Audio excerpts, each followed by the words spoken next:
Bismillahir Rahmanir Rahim. Assalamu alaikum.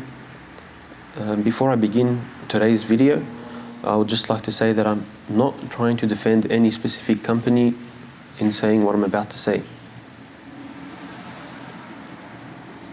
We are seeing that there is more and more aggression towards the halal industry these days.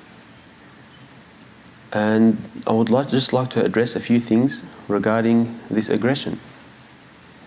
The first one is that we see that it's constantly being called a tax. It's being labeled a tax. My understanding, and if we look up the word tax, we tend to find a number of descriptors for this word. And anyone can look it up and see what I'm talking about. The first one we see is that a tax is imposed by a government. Imposed by a government meaning that if I don't want to pay my tax, if I abstain from paying my tax, then the government will come after me and will force me to pay the tax, or I'll be forced to pay a fine, or I might even be facing prison if I want to get away from paying my tax. With the Halal certification, a company is free to either take out the certification or not take out the certification. It's up to them. But for them, they would look at whether it's in their interest or not in their interest. If they have the certification, does it mean that they will increase their market share? Or does it mean that it does not have a difference? Obviously, they're not going to choose something if it's not profitable for them. The second thing that we learn about a tax is that it is a rate imposed. So it is something that is given normally as a percentage. So if I'm going to buy a new video camera, I'm paying a 10% goods and services tax. If I'm going to buy a new digital camera, a 10% goods and services tax. With regards to the certification, it is more like a fee. A fee that once you pay it, you receive a certain service. These companies that take out the halal certification, they're smart companies. They want to make money for themselves. And so they see that in getting the halal certification, they are increasing their market reach.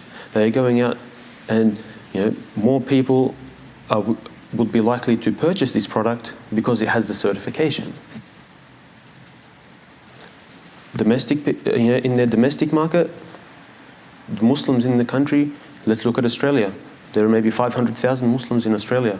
If they see that a certain product has a halal certification on it, and this would be including myself, I don't have to go to the product and try and search for the ingredients and try to read through all the ingredients and understand what these ingredients are. If I see the certification sign, then I'm happy and I'm comfortable to purchase this product. And the same goes for so many other Muslims in this country. Internationally, these companies, they open themselves up to more than 1 billion Muslims around the world who will purchase their products. These companies, some are based in Australia, manufacture their goods in Australia.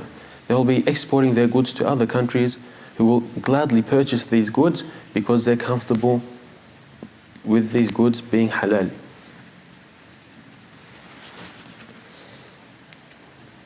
So it is a smart move from the company to decide to go for a halal certification.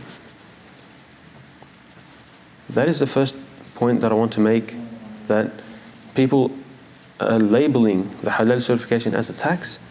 It is not a tax. It is a fee.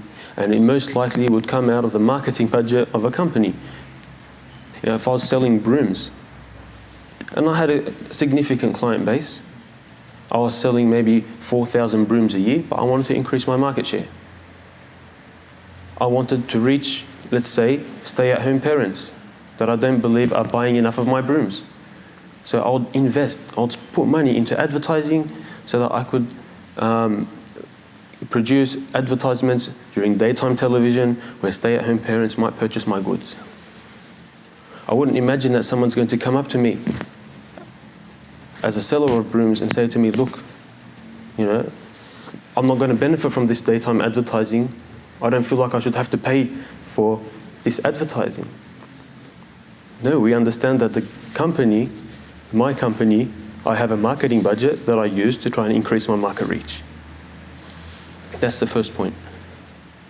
The second point is one that some people who tried to do a bit of research into Islam had come to the conclusion that, for Muslims, all they need to do is say Bismillah and it is enough for them and the food becomes halal.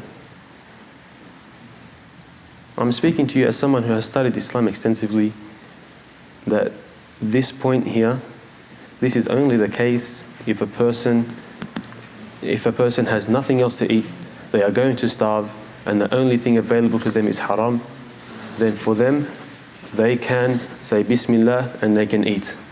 And they can only eat what is enough for them to survive.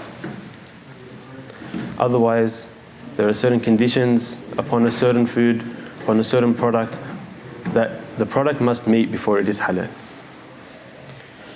I'd like to end this video by saying I feel personally that it's good that more and more people are trying to learn about Islam. But if in their search for Islamic knowledge, they are finding that it's enough for someone to say Bismillah to make something halal, then I think they're going to the wrong place to seek that knowledge. Thank you for listening. Assalamu alaikum.